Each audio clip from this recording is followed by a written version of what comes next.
Olá, o meu nome é Carla, sou fisioterapeuta e nesta sessão vamos dar continuidade àquilo que já foi falado sobre o início do trabalho de parto. Vimos como se devem preparar, como avaliar as contrações e hoje vamos explorar um pouco tudo o que sucede num segundo momento do parto. A respiração, o parto assistido, a posição do bebê, a cesariana, o papel do pai e, claro, o recém-nascido. Vamos lá? Como vimos na sessão anterior, o trabalho de parto pode demorar várias horas. A fase latente demora sempre mais e até a fase ativa pode levar o seu tempo. Assim sendo, é muito importante que a mãe consiga otimizar os recursos que tem para abreviar o trabalho de parto e gerir bem o seu gasto energético. Estar descontraída nos momentos de observação e manter-se tranquila e relaxada durante todo o processo são fatores-chave para que tudo corra bem. É aqui que a respiração desempenha um papel fundamental. Para se manterem calmas, devem realizar respirações lentas e profundas. Dessa forma, não só vão relaxar, como também e sobretudo relaxam o pavimento pélvico. Mas podemos e devemos ver que tipo de respiração é mais conveniente em cada momento. Por exemplo, durante o trabalho de parto, as respirações devem ser lentas e profundas, como já referi. Durante uma contração, devem ser lentas, mas superficiais, pois fazer respirações curtas e rápidas aumenta a sensação de cansaço, diminui as energias e aumenta o desconforto. Nem sempre devem fazer força. E perguntam vocês, mas como assim? Não fazer força? Como é que numa altura destas nos inibimos de o fazer? A verdade é que vai chegar uma altura em que a dilatação progride mais e o trabalho de parto avança entre a fase ativa e a fase de expulsão. Aqui, alguns bebés estão muito encaixados e algumas mulheres podem sentir pressão no pavimento pélvico. Por isso, vão sentir imensa vontade de fazer força. Mas antes de o fazerem, tente perguntar ao médico se podem. Ele vai ter de avaliar se é seguro ou não, consoante se o colo já estiver preparado, se a cabeça já estiver rodada e encaixada ou se não houver cordão umbilical enrolado. Caso não seja seguro, ou seja, se não houver dilatação suficiente, se o bebê não estiver rodado ou se o cordão umbilical estiver enrolado, os médicos pedirão para esperar e não fazer qualquer força. Se for o caso, o médico irá apenas pedir-vos para respirar. Em qualquer das formas, continuem sempre a respirar como vos ensinei.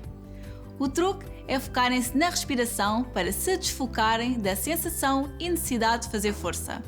A inspiração deve ser calma, com o ar a ser expelido aos bocadinhos e sem mexer a barriga.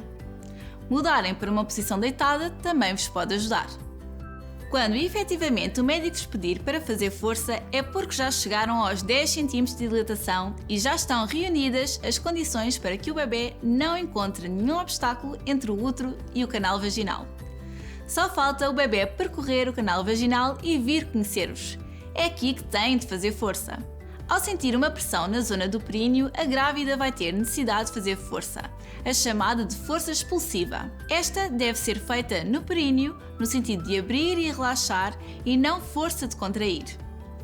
O ideal é que a mulher consiga fazer as forças expulsivas numa posição o mais verticalizada possível, para que a gravidade e a ação das contrações favoreçam um parto mais natural e fisiológico. Mas estes momentos de força são feitos apenas quando o médico pedir e devem aproveitar o momento para expirar. Enquanto a mãe já está mais que ocupada a respirar, a fazer força e a trazer o bebê cá para fora, o pai também deve e pode intervir. É importante que ele seja parte ativa deste processo, não só porque é ele que conhece a grávida melhor que ninguém, podendo dar sugestões, defender os seus interesses e preferências, como pode ajudá-la a assumir uma posição em que lhe seja mais fácil fazer força e lembrá-la da respiração. Para a mãe, sentir a presença e a ação do pai nesta altura dá-lhe conforto e promove a libertação da oxitocina, que, como já vimos, estimulam as contrações e o nascimento do bebê. Com mais ou menos detalhe, também já falámos anteriormente de diferentes tipos de parto, que são parto normal ou eutóxico, distóxico e induzido. Mas vamos perceber as diferentes características em que cada um acontece.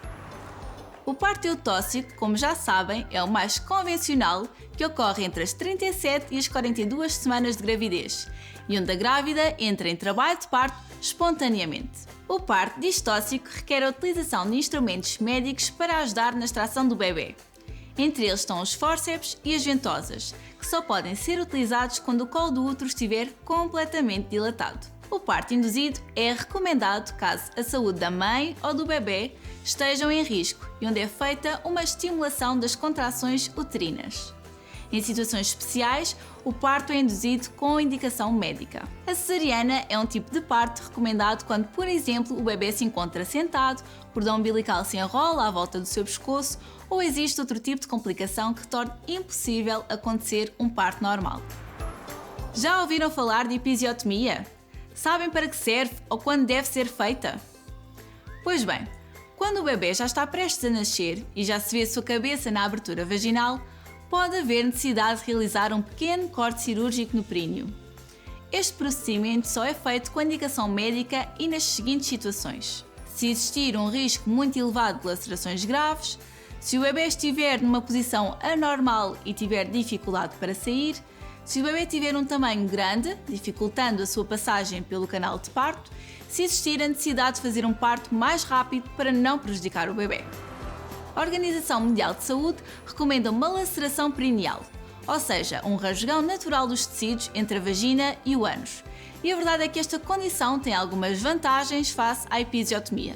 Protege o períneo e a musculatura do pavimento pélvico, evita oscilações da pressão craniana, é menos traumatizante, evita a perda de substância muscular, provoca menos sintomas de incontinência, menos sintomas de dispareunia e menos dores de pós-parto.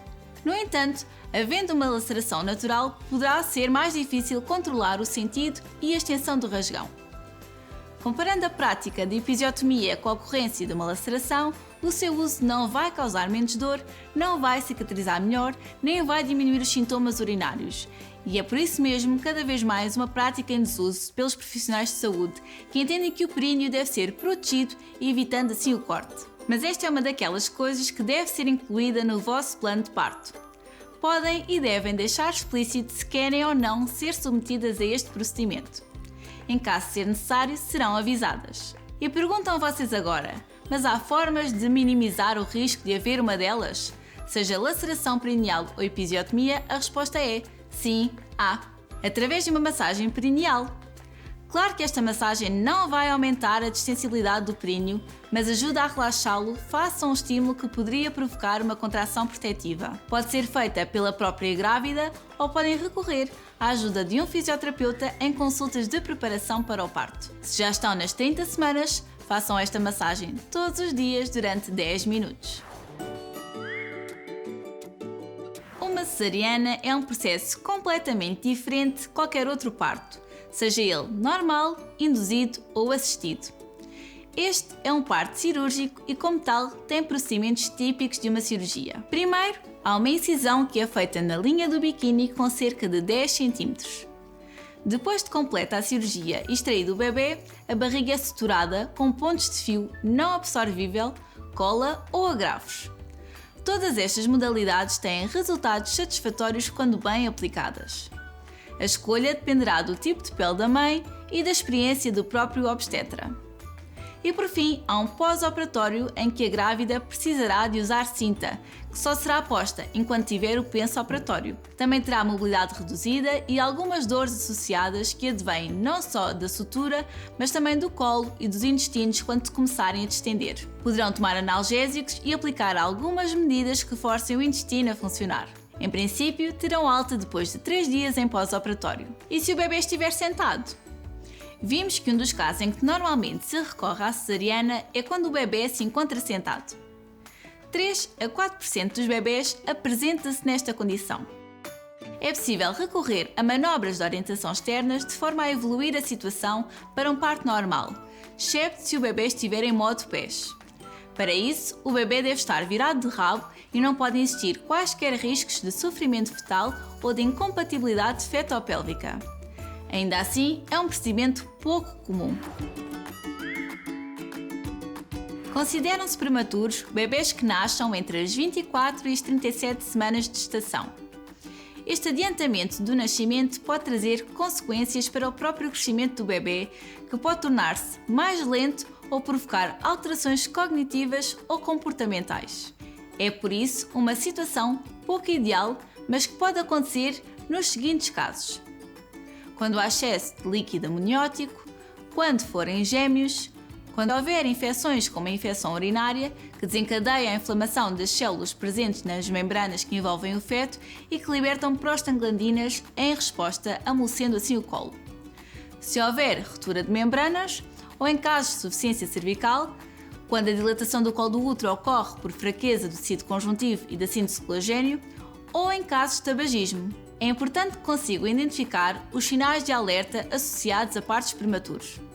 Normalmente, há dor, acompanhada de contrações regulares, e tratando-se efetivamente de um parto prematuro, o melhor a fazer é tentar atrasar o trabalho de parto e acelerar a maturação do bebê. No hospital ou em casa, a hidratação e o descanso são fundamentais para este efeito de retardar. Estando já no hospital, serão administrados corticoides para acelerar a maturação dos pulmões do bebê.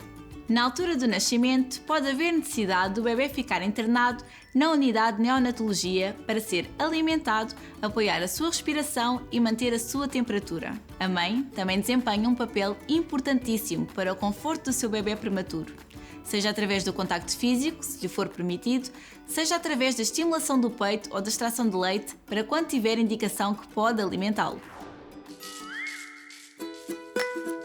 Chegou finalmente o tão esperado momento de conhecerem o vosso bebê. E agora, o que podem fazer nestes primeiros minutos tão emocionantes e memoráveis? É a altura do primeiro colo, do primeiro toque, da primeira conversa e da primeira mamada. Dividam estes momentos entre pai e mãe para cada um ter a sua memória carinhosamente guardada. Depois da tequitadura, o pai ou a mãe podem cortar o cordão umbilical e, idealmente, o bebê deve ser colocado ao peito da mãe por ser mais tranquilizante para os dois. A primeira hora de vida do bebê é também um momento ideal para a primeira mamada. É nesta fase que o recém-nascido está mais desperto, alerta e munido de reflexos inatos e fundamentais para iniciar a amamentação. E porque após este curto período de tempo de reatividade, vai seguir um de sonolência que pode demorar e em que ele não vai estar tão desperto para mamar. Além disso, dar de mamar aumenta a produção de oxitocina, facilitando a contração do útero e diminuindo a hemorragia. E quanto mais cedo se estimular a mama, mais rápida será a produção de leite. O contacto pele a pele também vai contribuir para a imunidade do bebê. Depois do parto, é normal que a mãe fique em treinamento durante algum tempo, dependendo das circunstâncias do parto e da sua recuperação. Por isso, e para o vosso bem, durante esta fase ainda há alguns cuidados a ter. Habituem-se à inspeção de enfermagem e médica, onde é avaliada a evolução do útero, a existência ou não de hemorragias, se o penso cesariana, em caso disso, está seco, o estado do períneo e do peito. É importante preservar a tranquilidade, respeitar as horas da amamentação, gerir o sono, dormir a cesta, por exemplo, gerir as visitas, preparar a roupa do bebê colocando-a num local acessível, aplicar gelo local 3 ou 4 vezes por dia na sutura da episiotomia, não permanecer com o mesmo penso por muito tempo, manter a zona dos pontos seca e, em caso de hemorroida, usar gelo terapêutico oral e nunca usar pomada hemorroidal porque atrasa a cicatrização do períneo. Agora sim, encerramos finalmente este capítulo sobre o trabalho de parto. Esperamos que esta sessão vos tenha sido útil e que se sintam preparadas e calmas para aquilo que vai ser um grande momento nas vossas vidas. Obrigada e até à próxima sessão!